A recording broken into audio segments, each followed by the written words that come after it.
ദൈവതിരുനാമത്തിന് മഹത്വം ഉണ്ടായിരിക്കട്ടെ. 4 സുഹൃത്തുക്കൾ ചേർന്ന് ഒരു തളർവാദ രോഗിയെ യേശുവിൻ്റെ അടുക്കൽ എത്തിക്കുന്ന ഒരു സംഭവമാണല്ലോ ഇന്നേ ദിവസം നമ്മൾ കാണുന്നത്.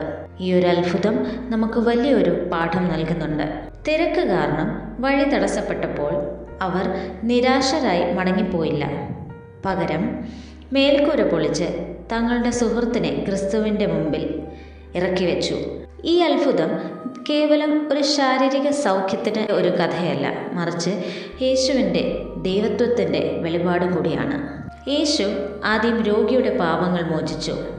നമ്മുടെ ശാരീരിക ആവശ്യങ്ങളെക്കാൾ ഉപരിയായി നമ്മുടെ ആത്മീയ അവസ്ഥയാണ് ദൈവം മുൻഗണന നൽകുന്നത്.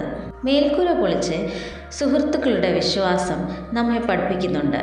ക്രിസ്തുവിലേക്ക് എത്തിക്കുന്നതിന് ഒരു തടസ്സവും നമുക്ക് മുമ്പിൽ വലുതല്ല എന്നതാണ് ഇവിടെ കാണുന്നത്.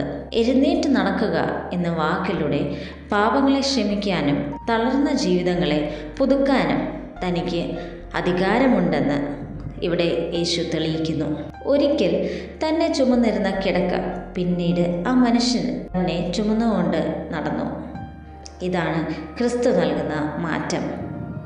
നമ്മുടെ ജീവിതത്തിലെ ഭാരങ്ങളെയും പാപങ്ങളെയും നീക്കി പുതുജീവനിലേക്ക് നടക്കാൻ ക്രിസ്തു നമ്മയും ആഹ്വാനം ചെയ്യുന്നുണ്ട്. കർത്താവേ, ആ 4 സുഹൃത്തുക്കളെ പോലെ ഉറച്ച വിശ്വാസമുള്ളവരാകാൻ ഞങ്ങളെ സഹായിക്കണമേ.